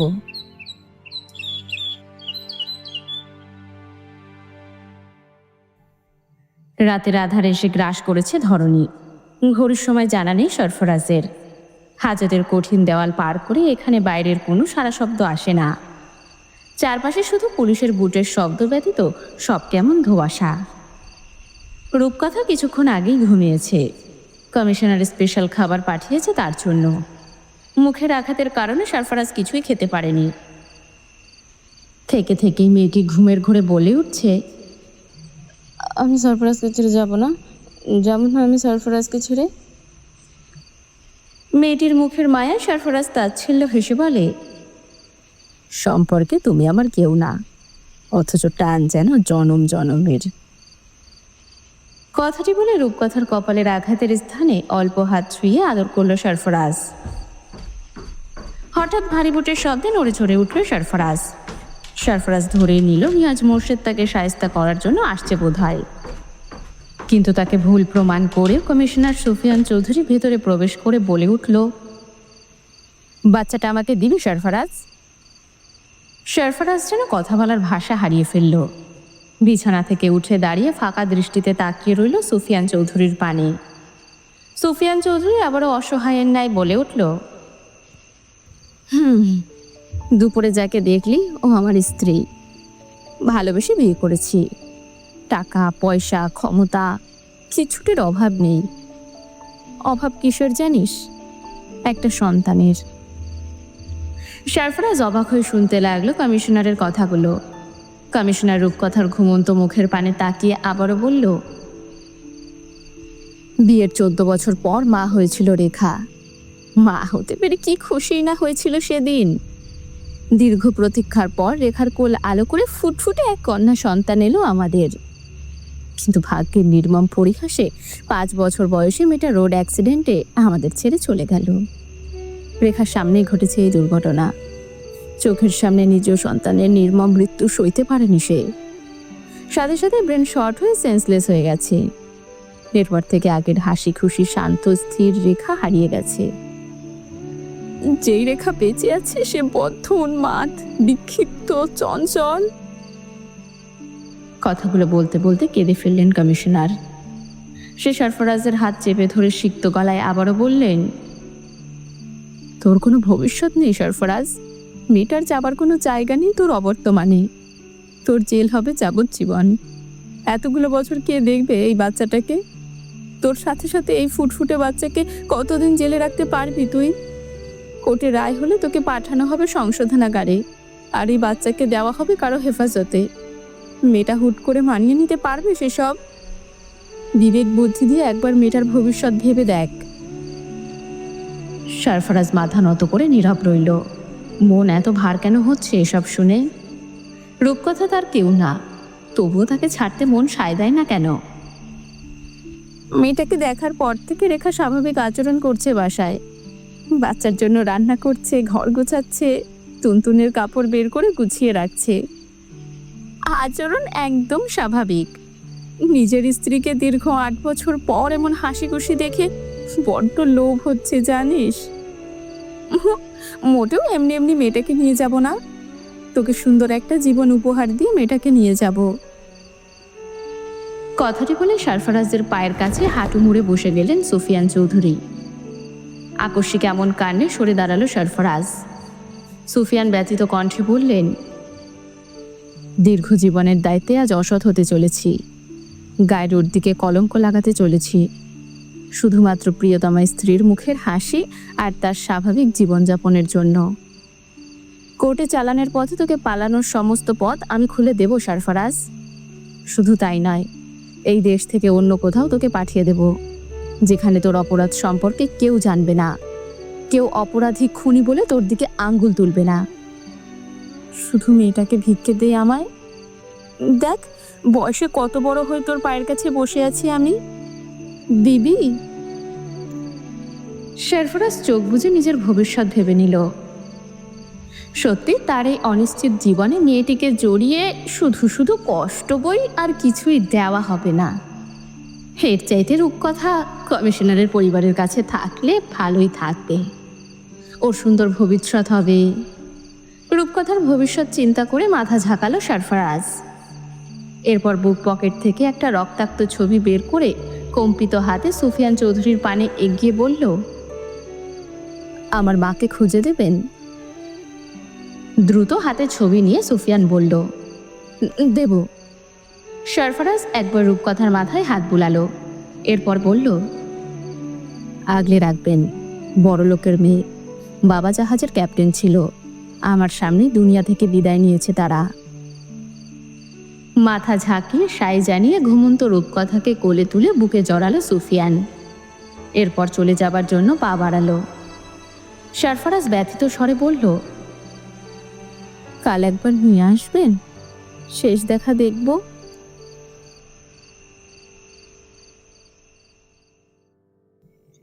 সারা রাত সরফরাজের ঘুম হলো না। একই জায়গায় হাঁটু ভাঁজ করে বসে পুরোটা রাত কভার করলো সে। গায়ে জড়ানো রক্ত ভেজা শার্ট শুকিয়ে খড়খড়ে হয়ে গেছে, গা থেকে রক্তের আষ্টে গন্ধ বের হচ্ছে। একদিকে না খাওয়া, তার মধ্যে আবার মাথার উপর বিশাল দুশ্চিন্তা, সব মিলিয়ে কেমন পেট গুড়গুড় করে উঠল সরফরাজের। পেট গুলিয়ে বমি পাচ্ছে তার, একটু পানি খেতে পারলে ভালো হতো। দুর্বল শরীরে চারপাশে পানি খুঁজল, অবশেষে টেবিলের এক কোণে পানির সন্ধানও মিলল। হাঁটুতে ভর দিয়ে পানির জগের কাছে যাওয়ার জন্য উঠে দাঁড়াতে চাইল সরফরাজ, কিন্তু ব্যথায় কুকিয়ে বসে পড়ল। নেওয়াজ মোর্শেদ আর কবিরের আঘাত মিলে পা দুটো ফুলে টনটনে হয়ে আছে, সেগুলো যেন আজ শক্তিহীন অসার। এদিকে খারাপ লাগার মাত্রা ছাড়ালো। শেষ চেষ্টায় বেড ধরে খিচে উঠে দাঁড়ালো সরফরাজ। এরপর খুঁড়িয়ে খুঁড়িয়ে পানির জগের কাছে এসে দাঁড়ালো সরফরাজ। কাঁটা দগদগে ঠোঁটে পানিটা লাগা মাত্র লালচে ঠোঁটচূড়া আগুনের মতো জ্বলে উঠল। তবুও চোখ খিচে অল্প পানি পেটে চালান দিল সরফরাজ। এরপর চারপাশের লাল রঙা সিমেন্টের দেওয়ালে নজর বুলালো। আজ থেকে তার জীবনের গতি উদ্দেশ্যহীন। কমিশনারের কথা বিন্দুমাত্র বিশ্বাস করেনি সরফরাজ। আজকাল নিজের স্বার্থের জন্য মানুষ নিখুঁত অভিনয় করতে পারে, একজন খুনিকে বাঁচিয়ে তার কি লাভ? নিজে বেঁচে থাকবার জন্য রূপকথাকে কমিশনারের হাতে তুলে দেয়নি সরফরাজ। রূপকথার জন্য কমিশনার আর তার স্ত্রী দুজনের চোখে মুখে তীব্র আকুতি দেখেছে সরফরাজ। মানুষের চোখ কখনো মিথ্যা বলে না, কথাটা সরফরাজের বাবা তাকে বলেছিল। খুবই বিচক্ষণ আর বুদ্ধিমান ছিলেন কি না, ছেলেকে গড়েও তুলতে চেয়েছিলেন নিজের মতো, কিন্তু বিধিবাম। কমিশনারের টাকা পয়সা বিলাসবহুল জীবনযাপন কিচ্ছুটির অভাব নেই। সন্তানহারা এই দম্পতি নিজের সবটা দিয়ে যে রূপকথাকে আগলে রাখবে, সরফরাজ বেশ বুঝতে পেরেছে তা। এই জন্যই সে বিনা সংকোচে রাজি হয়েছে। কিন্তু কোথাও একটা সূক্ষ্ম ব্যথা গুমড়ে কাঁপছে। ব্যথাটা কিসের খুঁজে পায় না সরফরাজ। হয়তো একসাথে কিছুদিন ছিল, তাই মায়া বসে গেছে। এই মায়াটা আবার বড় অদ্ভুত জিনিস। কারো উপরে একবার তা বসে গেলে দুনিয়া উলটপালট করে দিতে ইচ্ছে করে সেই মানুষটির সামান্য খুশির জন্য। তবুও মন বলে মানুষটা ভালো থাকুক। আচ্ছা, রূপকথা কি কখনো আমায় মনে রাখবে? আমাদের কি আর কখনো দেখা হবে? বড় হয়ে রূপকথা চিনতে পারবে আমায়, নাকি অচিরেই ভুলে যাবে সরফরাজ নামক খুনির কথা? সরফরাজের ভাবনা শ্রুত ছিল পুলিশের বুটের খটখট শব্দে। ধ্যান ছেড়ে দরজার পানে শকুনি নজর বুলালো সে। আজ তাকে কোর্টে চালান করা হবে। কমিশনার কথা রাখলে জীবনে বেঁচে থাকার দ্বিতীয় সুযোগ পাবে সরফরাজ। আর সাজা হলে জীবনের সমাপ্তি এখানেই। বন্দি জীবন কখনো জীবন হয় নাকি? সে তো চিড়িয়াখানার জন্তু নয়। তবে কি মায়ের সাথে আর দেখা হবে না? ভাগ্য বুঝি এতটাই নিষ্ঠুর তার প্রতি? নিয়াজ মোর্শেদ আর দুজন হাবিলদার প্রবেশ করলো ভেতরে। কর্কশ কণ্ঠে সরফরাজের উদ্দেশ্যে নিয়াজ বলে উঠল, এমন বয়ান দেব তোর নামে, আজীবন জেলে পচে মরবি, তবুও ছাড়া পাবি না, পস্টার একটা। কথাটি বলেই নিষ্ঠুরের মতো সরফরাজের কাটা হাত চেপে ধরে হ্যান্ডকাফ লাগালেন। এরপর আবার বলে উঠলেন, ওই কমিশনার নিজে তোকে কোর্ট অবধি নিয়ে যাবে, নয়তো অর্ধেক রাস্তাতেই তোর খেল খতম করতাম আমি। নিয়াজ মোর্শেদের অগ্নিবর্ণ হিংস্র চেহারার পানে তাকিয়ে ঠিক করে হেসে উঠল সরফরাজ। এরপর টিপ্পনি কেটে বলল, এত রাগ কেন আমার উপর অফিসার? সুভান মরাতে পকেট খালি হয়েছে এজন্য? নিয়াজ মোর্শেদ ঘুষি উঁচিয়ে বলল, খলকের কথা ভুলে গেছিস পেশার ছেলে? কোনো প্রতিক্রিয়া দেখালো না এমন গালিতে সরফরাজ। শুধু অগ্নি চোখে তাকিয়ে শীতল কণ্ঠে বলল, আমার 50 বছরের জেল হলেও তোকে দুনিয়া থেকে টপকে দেব আমি। এরপর আরো 50 বছর সাজা কাটাবো। কত নৃশংস মৃত্যু তোর জন্য কল্পনা করে রেখেছি আমি, তা তুই ভাবতেও পারবি না। এই যে হুমকি ধামকি দিচ্ছিস, সময় মতো এগুলো তোর শ্যাটা দিয়ে ভরে দিব, বুঝেছিস? সরফরাজের কথায় হাবিলদার দুজন মাথা নিচু করে ফেলল, কিন্তু সাপের মতো ফোঁস করে নিয়াজ গর্জে উঠল, তোর মুখের ভাষাতেই প্রমাণ পাওয়া যাচ্ছে তোর জন্ম কোনো পতিতালয়ে। আর তোর কথায় স্পষ্ট প্রমাণিত তুই সেই পতিতালয়ের সর্দার। কথাটি বলেই হাঁটা ধরল সরফরাজ। রাগে ক্রোধে নিয়াজ মোর্শেদ দাঁত দিয়ে ঠোঁট কামড়ে রক্ত বের করে ফেলল। মনে হচ্ছে সুযোগ পেলে সে নিজেই সরফরাজকে ফাঁসিতে ঝুলিয়ে দেবে। থানার সামনে দাঁড়িয়ে ছটফট করছে রূপকথা। সরফরাজ এখনো কেন বের হচ্ছে না, এটা ভেবেই তার কান্না পাচ্ছে মুহূর্তে মুহূর্তে। কমিশনারের বাসায় যেতে না যেতেই তার ঘুম ভাঙে গিয়েছে। সারা রাত কেঁদে কেটে সে কমিশনার আর তার স্ত্রীকে বসিয়ে রেখেছে। তবুও মানুষ দুটি উজাড় করা ভালোবাসা দিয়ে আগলে ধরতে চেয়েছে রূপকথাকে, কিন্তু রূপকথা কোনোভাবেই তাদের গ্রহণ করতে রাজি নয়। সরফরাজের কাছে যাবে, এটাই তার শেষ কথা। কাঁদতে কাঁদতে ভোর রাতের দিকে ক্লান্ত হয়ে সুফিয়ানের কোলে ঘুমিয়ে গিয়েছে সে। ঘন্টা 2 না পার হতে আবারও উঠে সেই একই বায়না। শেষমেশ ধৈর্যে কুলাতে না পেরে রূপকথাকে থানায় নিয়ে এসেছেন সুফিয়ান চৌধুরী। সাথে এসেছে মেইড আর রেখা। আধা ঘন্টার মতো সময় পেরোতেই সরফরাজের দেখা মিলল। 2 হাতে শক্ত হাত করা আর কোমরে সাঁটিয়ে বাঁধা দড়ি, যার ওপর প্রান্ত ধরে রেখেছে হাবিলদার। সরফরাজকে দেখতে পেয়ে দৌড়ে গেল রূপকথা। সে হাবিলদারের থেকে দড়ি কেড়ে নেওয়ার চেষ্টা করতে করতে বলল, ওকে বেঁধেছো কেন? ওর পেট ছিঁড়ে যাবে, দড়ি খুলে দাও। মেয়েটির এসব কথাবার্তা নিয়াজ মোর্শেদের কাছে নাটক মনে হলো। বাচ্চাটি তার 2 চোখের বিষ। মনে হচ্ছে এখনই বুট দিয়ে পিষে মুখে সবগুলো দাঁত ফেলে দিতে। একদম খুনিটা ন্যাওটা। রূপকথার পাগলামিতে সরফরাজ ধীর গলায় ডাকল, রূপকথা। শান্ত হয়ে সরফরাজের সামনে গেল রূপকথা। সরফরাজ তার মাথায় হাত বুলিয়ে স্বাভাবিক গলায় বলল, আমার ব্যথা লাগছে না রূপকথা, আমি নিজেই বাঁধতে বলেছি ওদের। রূপকথার কাছে বিশ্বাস হলো না এই কথা। সে কমিশনারের কাছে দৌড়ে গিয়ে বলল, আঙ্কেল, সরফরাজের কষ্ট হচ্ছে, ওর পেট থেকে দড়ি খুলে দাও, সরফরাজের পেট কেটে যাবে। কমিশনার হাবিলদারকে চোখের ইশারা দিতেই দড়ি খুলে দেওয়া হলো। কমিশনার হাত ঘড়ির দিকে নজর দিলেন। সময় সকাল 8টার কাছাকাছি। এখনই কোর্টের উদ্দেশ্যে রওনা দিতে হবে, বেশি দেরি করলে সব ঘেটে যাবে। আর সময় অপচয় করতে চাইলেন না তিনি। এদিকে নেওয়াজ মোর্শেদ আরেকবার অনুরোধের স্বরে সুফিয়ান চৌধুরীর উদ্দেশ্যে বললেন, স্যার আমি নিয়ে যাই একে। তাচ্ছিল্য হেসে নেওয়াজ মোর্শেদের পানে গভীর দৃষ্টি দিলেন সুফিয়ান। এরপর ফিসফিস করে বললেন, ছেলেটার ব্যাপারে আপনার আগ্রহ দেখে বেশ অবাক হচ্ছি আমি। এত আগ্রহ কেন নিয়াজ সাহেব? এবার থতমত খেল নেওয়াজ।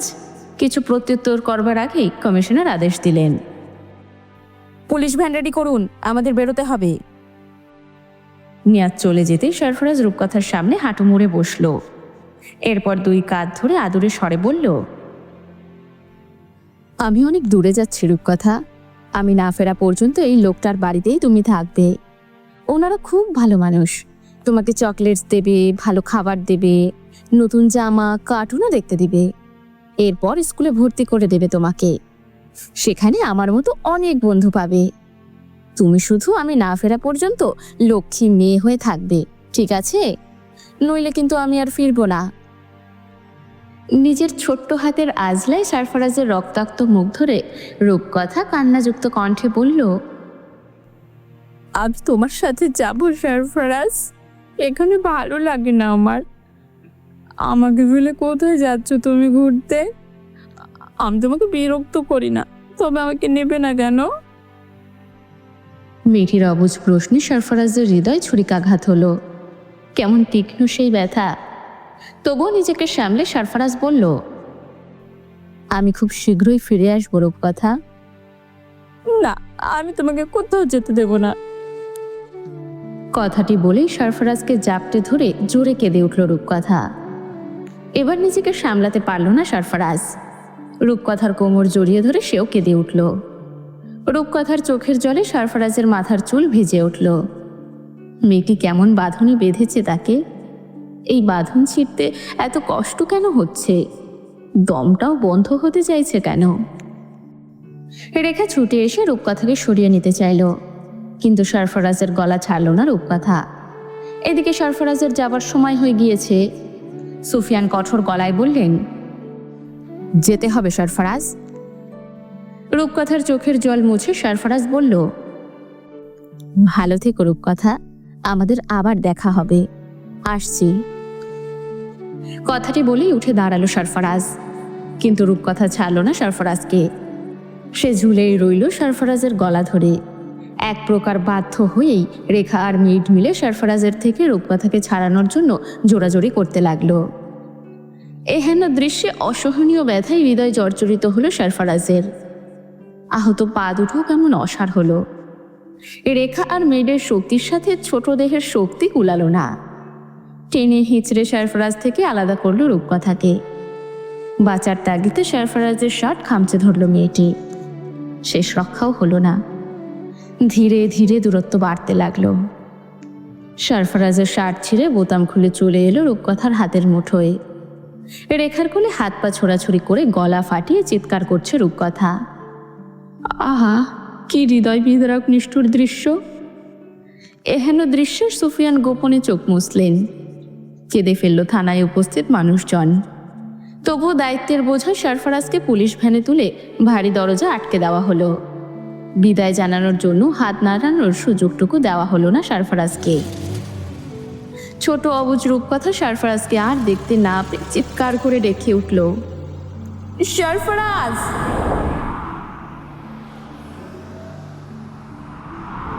ফাঁকা রাস্তা মারিয়ে শোষ গতিতে চলছে পুলিশ ভ্যান। ভেতরে সরফরাজ, কমিশনার আর সদ্য নিয়োগপ্রাপ্ত একজন সাব ইন্সপেক্টর। গাড়ি চালাচ্ছেন একজন কনস্টেবল ড্রাইভার। গাড়ি চলছে আপন গতিতে। সরফরাজের এসব বিষয় কোনো ভ্রুক্ষেপ নেই। তার কানে শুধু রূপকথার শেষ চিৎকার এসে বাড়ি খাচ্ছে বারবার। জীবন নিয়ে কেমন আফসোস হচ্ছে। সরফরাজ হঠাৎ খেয়াল করলো গাড়ির স্পিড বাড়ছে। চোখ তুলে উপরে তাকাতেই সাব ইন্সপেক্টরের রিভলভার কেড়ে নিলেন সুফিয়ান। সেটা সরফরাজের হাতে গুজে দিয়ে নিজের বুকের ডান পাশে চেপে ধরে বললেন, আমাকে শুট কর। আকস্মিক এহেন কাণ্ডে হতভম্ব হলো সরফরাজ, কিন্তু নির্বিকার সাব ইন্সপেক্টর আর কমিশনার। সরফরাজ সুফিয়ান চৌধুরীর চোখের পানে তাকিয়ে শুধালো, পাগলামো করছেন কেন স্যার? কারণ তোকে ওয়াদা করেছি আপনার লাইফ রিস্ক থেকে যাবে। স্মিত হেসে সুফিয়ান বললেন, তবুও আমি রাজি। তুই আমাকে কি দিয়েছিস তুই নিজেও জানিস না। তোর জন্য এইটুকু করতে না পারলে আমি মরেও শান্তি পাবো না। দেরি করিস না, তাড়াতাড়ি শুট কর আমাকে, কুইক। সরফরাজ কম্পিত গলায় বলল, আপনি মারা যাবেন স্যার, তবুও আমার স্ত্রী হ্যাপি থাকবে। তুই আর বাজে বকিস না। আমি পারবো না স্যার। কথাটি বলা মাত্র কমিশনার এক ঘুষি বসিয়ে দিলেন সরফরাজের গালে। এরপর ধমকে উঠলেন, শুট মি কুইক। বলার সাথে সাথে শুট করার আওয়াজ হলো। নিমেষে গাড়ি থেমে গেল। রক্তাক্ত বুক চেপে ধরে কমিশনার আওড়ালেন, যেভাবে সব বলেছি সেভাবে ওকে পোটে নিয়ে জাহাজে তুলে দাও ভাবির, হাতে সময় খুব কম। কথাটি বলে জ্ঞান হারালেন কমিশনার। সরফরাজকে নিয়ে দ্রুত গাড়ি থেকে নেমে হ্যান্ডকাফ খুলে সাব ইন্সপেক্টর আবির মেহতাব দৌড়ে ড্রাইভারের কাছে এলেন। এরপর বললেন, স্যারকে হসপিটালে অ্যাডমিট করো, কুইক। এরপর সরফরাজকে নিয়ে পিছে পিছে ফলো করা কালো রঙের গাড়িতে উঠে বসলো আবির। ড্রাইভারকে তাগাতা দিয়ে উত্তেজিত গলায় বলল, 9:30 জাহাজ ধরতে হবে, স্পিড বাড়াও। এদিকে মুহূর্তে খবর প্রচার হলো কমিশনারকে হত্যার চেষ্টা করে আসামি পালিয়েছে। মুমূর্ষু অবস্থায় হসপিটাল অভিমুখে নেওয়া হয়েছে কমিশনার সুফিয়ান চৌধুরীকে। প্রতিটি থানায় ইনফর্ম করা হলো সরফরাজের দুর্ধর্ষতার বিষয়। উপর মহল থেকে অর্ডার এলো, দেখা মাত্রই ক্রস ফায়ার করা হোক। শহর জুড়ে সরফরাজের পালিয়ে যাবার খবর ফলা হলো খুব দ্রুত। চিটাগাং বিভাগের কয়েকটি থানায় সরফরাজের ছবি পাঠিয়ে কঠিন নজরদারি জারি করা হলো। Army, police, navy, border guard সবাইকে দেওয়া হলো কঠিন হুঁশিয়ারি, কোনোভাবেই যেন সরফরাজ পালাতে না পারে। প্রশাসন আজ খুব ব্যস্ত। সামান্য একটা 17 বছরের কিশোরকে নিয়ে দেশ জুড়ে তুমুল মাতামাতি আর ভয়ানক আতঙ্ক।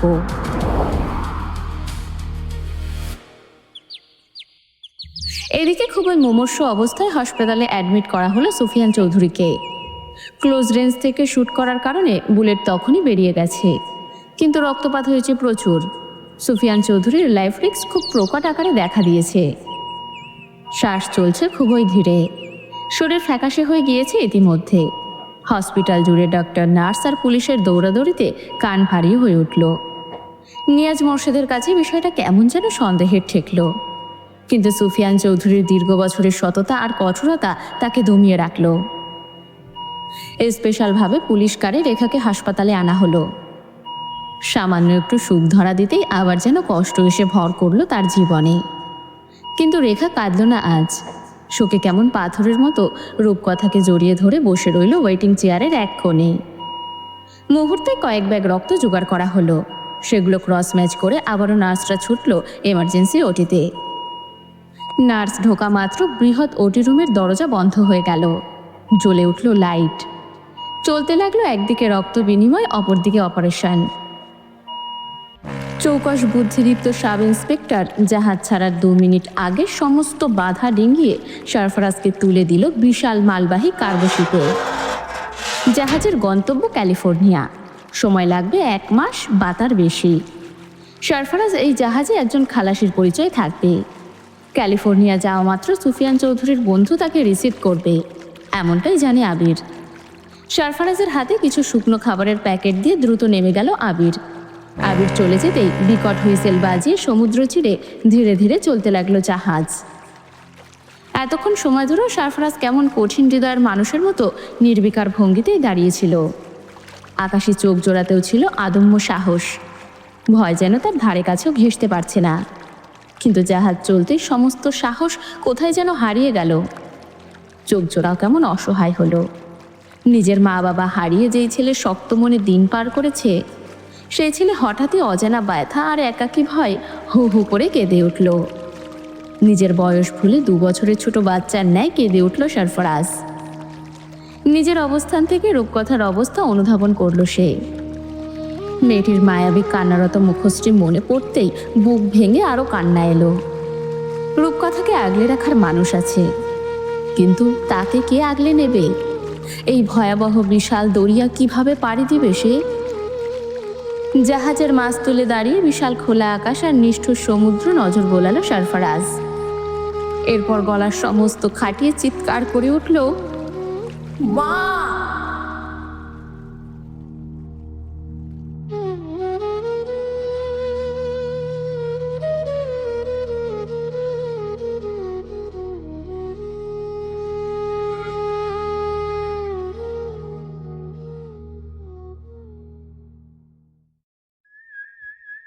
চোখের পলকে কেটে গিয়েছে একটি মাস। সুফিয়ান চৌধুরী এখন সুস্থ, কিন্তু পুরোপুরি নয়। এখনও উঁচু গলায় কথা বলতে পারেন না তিনি। বুকের আর পিঠের ক্ষত অনেকটাই শুকিয়ে গিয়েছে। রূপকথাও কেমন যেন চুপচাপ হয়ে গিয়েছে। সরফরাজের শার্টের বোতামের দিকে তাকিয়ে থেকে দিনের বেশিরভাগ সময় কেটে যায় তার। রেখা চিন্তা ভাবনা করছে আর কয়েকদিন গেলে রূপকথাকে স্কুলে ভর্তি করবে সে। বাচ্চাদের সাথে বন্ধুত্ব হলে আর মনমরা হয়ে থাকবে না। রূপকথার এক্সট্রা দেখাশোনার জন্য আরেকজন ন্যানি রাখা হয়েছে। মেয়েটি সারাক্ষণ রূপকথার সঙ্গে কথা বলে, খেলে। প্রথমে রূপকথা কারো সঙ্গ পছন্দ করতো না, কিন্তু ধীরে ধীরে নিঝুম নামের ন্যানির সাথে তার সম্পর্ক গড়ে উঠেছে। রেখা যেই কাজ করতে না পারে নিঝুম তা খুব সহজে রূপকথাকে বলে বানাতে পারে। মন থেকে মরে যাওয়া রূপকথাকে ভুলিয়ে ভালিয়ে বাইরে নিয়ে বিশেষ সময় কাটায় নিঝুম। রূপকথা প্রথমে বাইরেই থাকতে চাইতো না। নিঝুমের প্রচেষ্টায় এখন অনেকটাই স্বাভাবিক হয়েছে। রেখা বেশ কয়েকজন চাইল্ড নিউরোলজিস্টের শরণাপন্ন হয়েছে।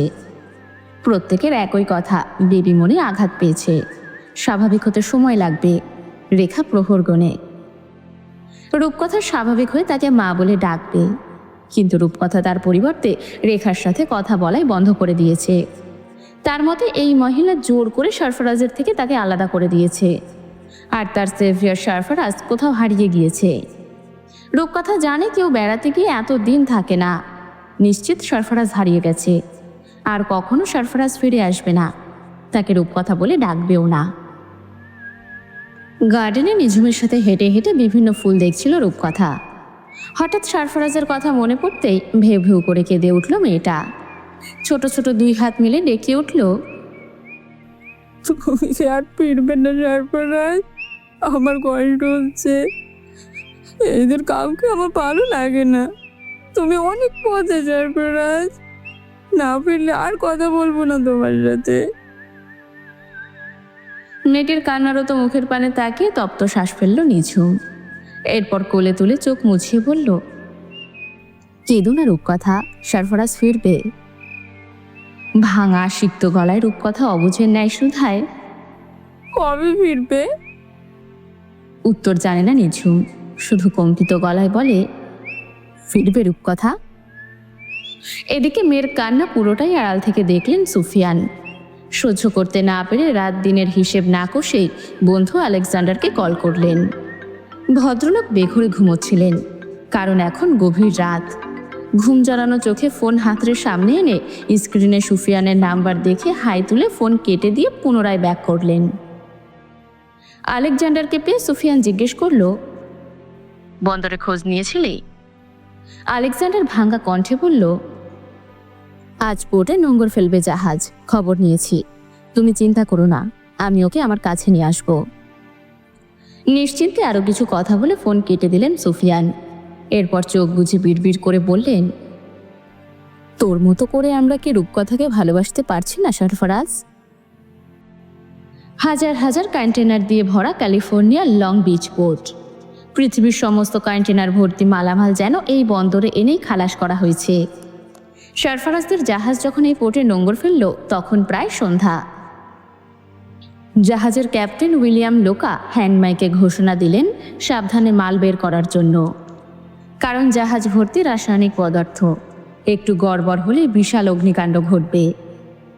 ক্যাপ্টেনের ঘোষণা পাওয়া মাত্র হৈ হৈ করে সমস্ত খালাসি দৌড়ে এলো। খালাসিদের সাথে সরফরাজ নিজেও নেমে এলো। এরপর বৃহৎ পোর্টের চারপাশে নজর বুলালো। ক্যাপ্টেন লোকা বন্দরে নিজের নিত্য কাজগুলো কমপ্লিট করে খুঁজে খুঁজে সরফরাজকে বের করলেন। এরপর একটা মালবাহী লরিতে তুলে দিয়ে ইংরেজি ভাষায় সেই ড্রাইভারকে একটা রাস্তার ঠিকানা দিলেন। লরিতে ওঠার আগ মুহূর্তে কিছু ক্যালিফোর্নিয়ার ডলার সরফরাজের হাতে গুঁজে দিয়ে বলে উঠলেন, ড্রাইভার যেখানে তোমাকে নামিয়ে দেবে ওখানে একটা হাইওয়ে রোড আছে, যেখানে একটা মাইলস্টোনে লেখা থাকবে লস অ্যাঞ্জেলস 63 কিমি। ওখানেই দাঁড়িয়ে থাকবে তুমি। আলেকজান্ডার স্যার তোমাকে ওখান থেকে রিসিভ করবে। উনি অলরেডি বেরিয়ে গেছেন বাসা থেকে। এই ট্রাক ওই রোড ধরে লস অ্যাঞ্জেলস যাবে। সম্মতি জানিয়ে লাফিয়ে ট্রাকে উঠল সরফরাজ। ট্রাক চালু হওয়ার আগে ক্যাপ্টেন ডেকে শুধালো, ইংরেজি জানো? তাচ্ছিল্য হেসে সরফরাজ বলল, ইংলিশ মিডিয়ামের স্টুডেন্ট ছিলাম আমি, মন্দ ভাগ্য তাই এখানে। আর কিছু জিজ্ঞেস করলেন না ক্যাপ্টেন। ট্রাকের ড্রাইভারকে বারবার সতর্ক হুঁশিয়ারি দিয়ে যাত্রা করার তাগাদা দিলেন। ড্রাইভার আর না দাঁড়িয়ে সরফরাজকে নিয়ে ছুটে চলল গন্তব্যে। আলেকজান্ডার প্রায় 25 মিনিট ধরে দাঁড়িয়ে আছে নির্দিষ্ট স্থানে। ক্যাপ্টেন তাকে ফোনে সব জানিয়েছে। সুফিয়ান নিজেও ছেলেটির বর্ণনা দিয়েছে তাকে। সরফরাজকে চিনতে মোটেও ভুল হবে না তার। তাই বেকার সময় কাটানোর জন্য গাড়ি থেকে নেমে একটা সিগারেট ধরালেন ভদ্রলোক। এমন সময় একটা শ্বেত বর্ণের ছেলে এসে তার সামনে দাঁড়ালো। ছেলেটির চোখ মুখে কেমন ক্রূরতা, পুরো মুখশ্রী জুড়ে অদ্ভুত ভয়ানক সব ট্যাটু আঁকা, আর গলার কাছে ইংরেজি রোমান সংখ্যায় লেখা 14। আলেকজান্ডার বুঝলেন ছেলেটি কোনো গ্যাংয়ের সদস্য। আজকাল ক্যালিফোর্নিয়া শহরে টাকা পয়সা আর ড্রাগস সেবনের জন্য ছেলে যুবক সকলেই বিভিন্ন গ্যাংয়ের সাথে যুক্ত হচ্ছে। নিজের ফ্যামিলি ফেলে গ্যাংয়ের লিডারকে নিজের ড্যাড হিসেবে মেনে নিচ্ছে এই মানুষগুলো। ছেলেগুলো বিভিন্নভাবে মানুষকে হ্যারাস করে জোর করে ছিনতাই করে হাতিয়ে নিচ্ছে টাকা পয়সা, স্বর্ণালঙ্কার, এমনকি লুট করে নিচ্ছে কার্গো ট্রাকগুলো। এতেও ক্ষান্ত নয় তারা। মন মতো কিছু না হলে মানুষের জীবন পর্যন্ত কেড়ে নিতে দ্বিধা করে না এরা। ছেলেটির পানে একবার নজর বুলিয়ে নিলেন আলেকজান্ডার। রীতিমতো হেলে দুলে পড়ে যাচ্ছে সে। দেখেই বোঝা যাচ্ছে ড্রাগ অ্যাডিক্টেড। অবস্থা বেগতিক বুঝে গাড়িতে উঠে পড়তে উদ্যত হলেন আলেকজান্ডার। কিন্তু তার আগেই ছেলেটি ভারী গলায় বলে উঠল, গিভ এভরিথিং ইউ হ্যাভ। ছেলেটির ভয়ানক কণ্ঠে পাজরা থেমে গেল আলেকজান্ডারের। ছেলেটি ইতিমধ্যে তার পিছনে এসে দাঁড়িয়েছে, হাতে একটা রিভলভার।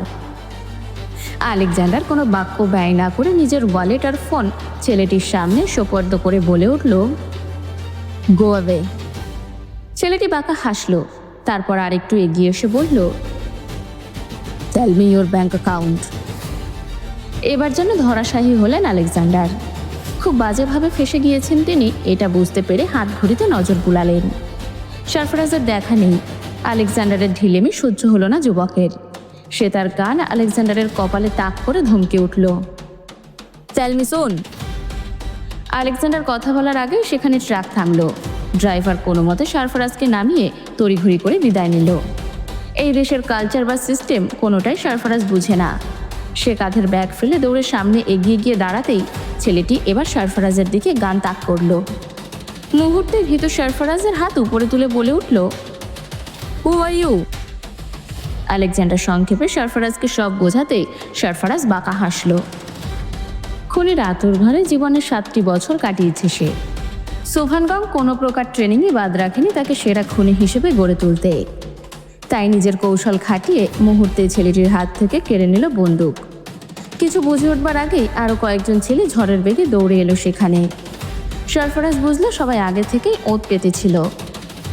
ছেলেগুলো দৌড়ে এসে কেউ চাকু, কেউ কুংফু চেইন, কেউ বা পিস্তল তাক করে সরফরাজের উদ্দেশ্যে বলে উঠল, you made a big mistake, this is our area. সেখান থেকে একজন 28 কি 29 বছরের যুবক এগিয়ে এসে কোনো বাজবিচার না করে আলেকজান্ডারকে এক ঘুষি বসিয়ে দিল। বাবার বয়সী মানুষের সাথে এমন আচরণ সহ্য হলো না সরফরাজের। কোনো ভয় ভীতি তাকে স্পর্শ করলো না আর। নিজের পশু সত্তা যেন জেগে উঠল। সরফরাজ মনে মনে ভাগ্যের উপর হাসল।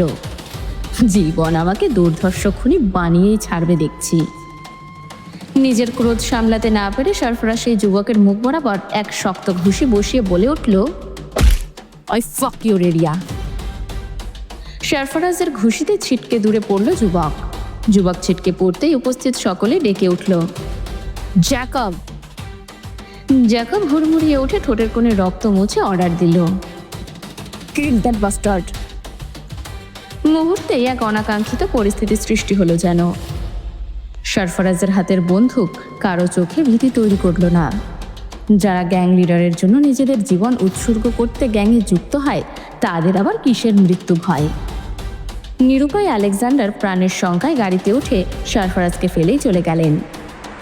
সরফরাজ আলেকজান্ডারের যাওয়ার পানে তাকিয়ে অসহায়ের ন্যায় বলে উঠল, ভাগ্য আমাকে নিয়ে ভালোই হাডুডু খেলছে দেখছি। ছেলেগুলো সরফরাজকে ঘিরে ধীরে ধীরে দাঁত মুখ খিচিয়ে বিশ্রী অশ্রাব্য গালাগাল দিতে লাগলো। সেগুলো শুনে সরফরাজের পায়ের রক্ত ছলকে উঠল। নিজের ক্রোধ সংবরণ করে দাঁতের দাঁত পিষে বলল, who is your leader? Jacob এগিয়ে এসে বুক টান করে দাঁড়িয়ে বলল, not leader, call me dad. Sarfaraz তার ভয়ানক চোখজোড়া দিয়ে ছেলেটিকে একবার দেখল। উচ্চতায় তার সমানে সমান। এরপর ছেলেটির চোখে চোখ রেখেই পায়ে গুলি বসিয়ে দিল। গুলি খেয়ে মুহূর্তেই মাটিতে বসে পড়ল জ্যাকব। এরপর ছো মেরে পাশে অবস্থিত ছেলের থেকে কুংফু চেইন কেড়ে নিয়ে কেউ কিছু বুঝে ওঠার আগেই জ্যাকবের গলায় পেঁচিয়ে ঘরে উঠে বসল সরফরাজ। এরপর শক্ত করে দুই প্রান্ত থেকে সেই চেন টেনে ধরে শুধালো, হু ইজ ইয়োর ড্যাড? ছেলেগুলো ভ্যাবাচেকা খেয়ে জ্যাকবের বিকৃত মুখপানে তাকিয়ে রইল। দলনেতাহীন তাদের মূল্য নেই। জ্যাকব মারা গেলে অন্য গ্যাংয়ের ছেলে এসে এখনই পিষে ফেলবে তাদের। এদিকে সরফরাজের নিষ্ঠুর হাতের পিষ্টনে জ্যাকবের জিভ বেরিয়ে এলো। সরফরাজ আবার ধমকে উঠল, হু ইজ ইয়োর ড্যাড? ছেলেগুলো কম্পিত হাতে নিজেদের হাতিয়ার তাক করে বলে উঠল, leave him, otherwise we will kill you. ইতিমধ্যে সরফরাজ বুঝে গিয়েছে দলনেতা এদের প্রাণভোমরা, আর এখানে বেঁচে থাকতে হলে আধিপত্য বিস্তার করে মানুষের মনে ত্রাস সৃষ্টি করেই টিকতে হবে। নিজের বুদ্ধি আর টিকে থাকবার সংগ্রাম চিন্তা করে বাদবিচারহীন জ্যাকবের মাথায় গুলি করে ধমকে উঠল, হু ইজ ইয়োর ড্যাড? জ্যাকবের লুটিয়ে পড়া দেহের পানে তাকিয়ে হাঁটু মুড়ে বসে গেল ছেলেটি। এরপর সরফরাজ আবারও হুঙ্কার ছাড়তেই মাথা নিচু করে বলে উঠল, ইউ আর আওয়ার ড্যাড।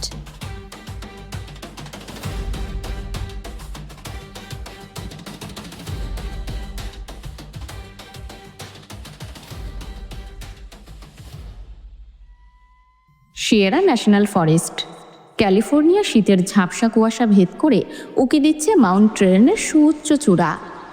প্রবাহিত নদী আর পাহাড়ের ঢাল বেয়ে বয়ে চলা ঝর্ণার কলকল ধ্বনি খুব করে কানে বাড়ি খাচ্ছে।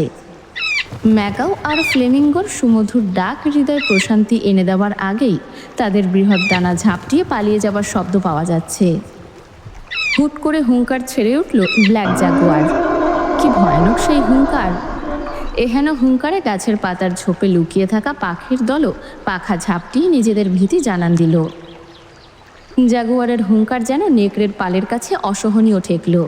তাই তারাও একসাথে হাউলিং করে জানান দিল এই বনে তাদেরও রাজত্ব চলে।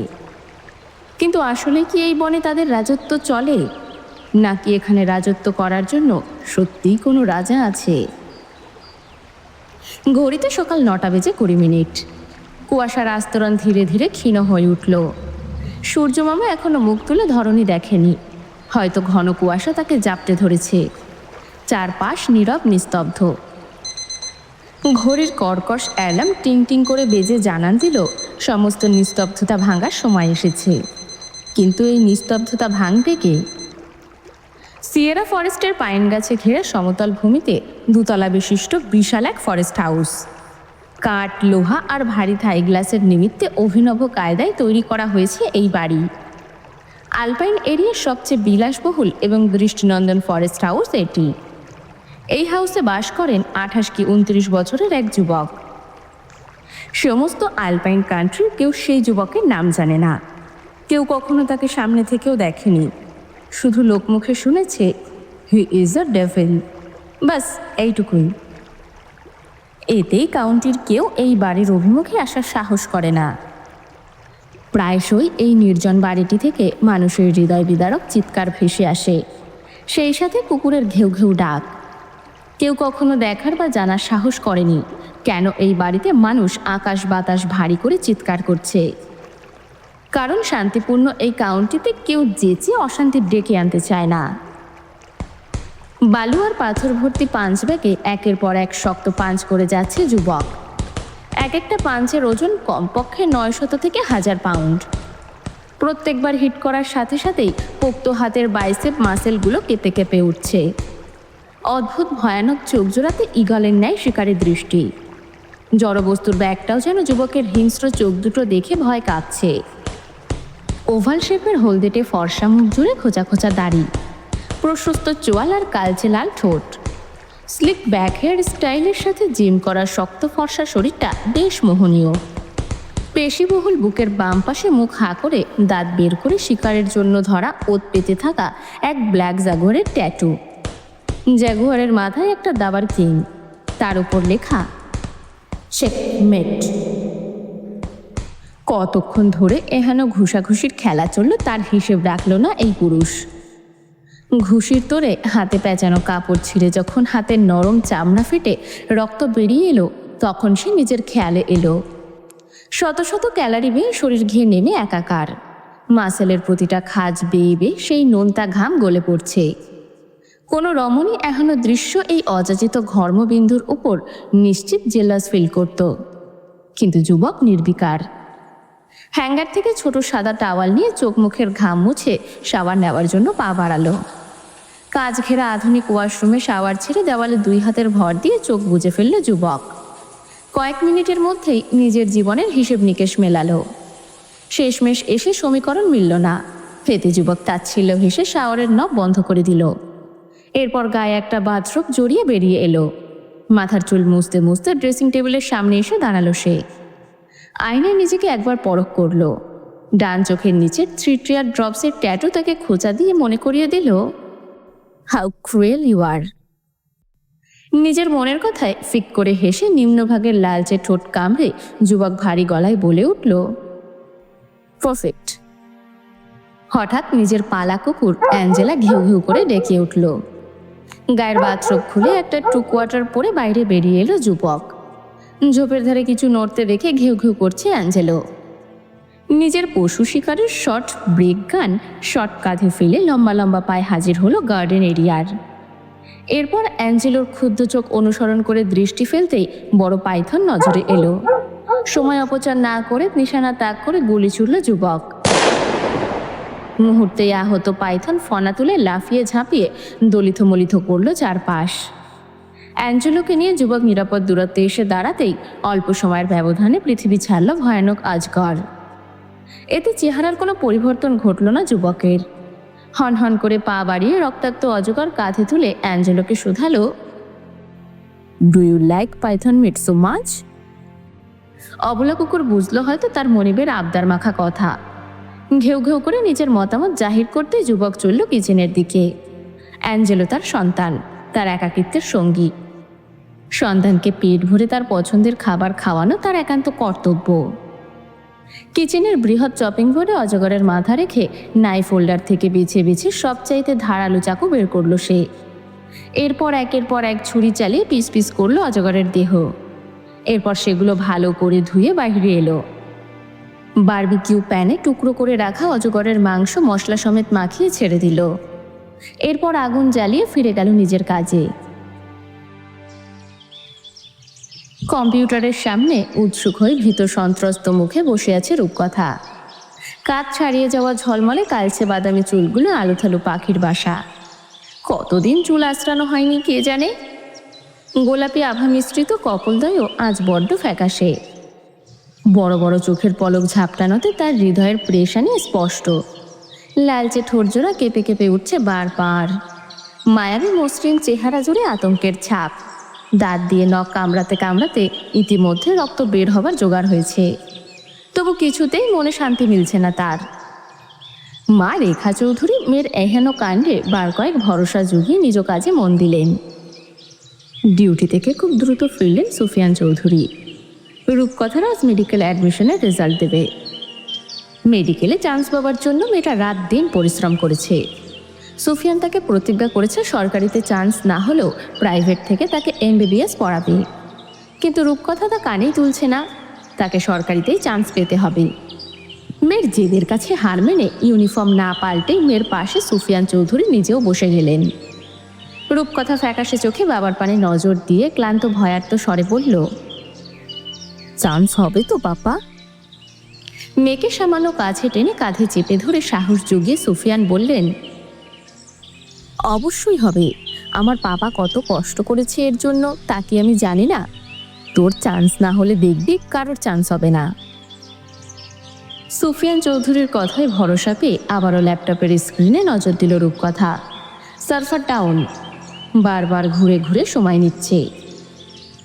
এরই মাঝে রূপকথার ফুফাতো বোন ন্যালি ফোন করে জানালো ঢাকা মেডিকেলে তার চান্স হয়েছে। এই কথা শুনে রূপকথা ফোন কেটে সজল চোখে সুফিয়ানের দিকে তাকিয়ে ডেকে উঠল, বাবা। হঠাৎ ল্যাপটপের স্ক্রিনে সুফিয়ানের দৃষ্টি আটকালো। 3 নম্বর মেরিট লিস্টে রূপকথার রোল নাম্বার ঝকঝক করছে। সুফিয়ান নিজের উচ্ছ্বাস ধরে রাখতে না পেরে হই বলে চিৎকার দিয়ে উঠলেন। ভয় আটকে উঠে রূপকথা নিজেও স্ক্রিনে নজর বুলালো। নিজের চোখ যেন তার বিশ্বাসই হচ্ছে না। হাত পা কেমন শিরশিরে হয়ে ঠান্ডা হয়ে আসছে, মাথা কেমন ঘুরছে, খুশিতে হার্ট অ্যাটাক হচ্ছে। চোখ দুটোতে প্রচণ্ড ঘুম। ঢলে পড়ার আগে রূপকথা অস্ফুট স্বরে বলল, খুশিতে জ্ঞান হারাচ্ছি পাপা। কথাটি বলে বিছানায় ঢলে পড়ল রূপকথা। রেখাকে তর্জন গর্জন করে ডেকে সুফিয়ান বলে উঠল, তোমার মেয়ে অজ্ঞান হয়ে গেছে রেখা। হাতের কাজ ছুঁড়ে ফেলে ঘরে দৌড়ে এলেন রেখা। মেয়ে তার সত্যিই জ্ঞান হারিয়েছে। হাতের কাছের মগ থেকে পানি ছুঁড়ে চোখে মুখে ছিটিয়ে বিরক্তি ভরা কণ্ঠে রেখা ধমকে উঠলেন, চান্স পেতে যদি এমন অবস্থা হয় তবে অপারেশন থিয়েটারে কি করবি তুই? পেশেন্ট রেখে তো তোরই চিকিৎসা আগে করতে হবে। কিছুক্ষণ পর পিট পিট করে চোখ মেলল রূপকথা। জিভ দিয়ে ঠোঁটের অগ্রভাগ থেকে অল্প পানি নিয়ে গলা ভেজাতে চাইল, কিন্তু মুখ বিকৃত করে ধীর গলায় বলল,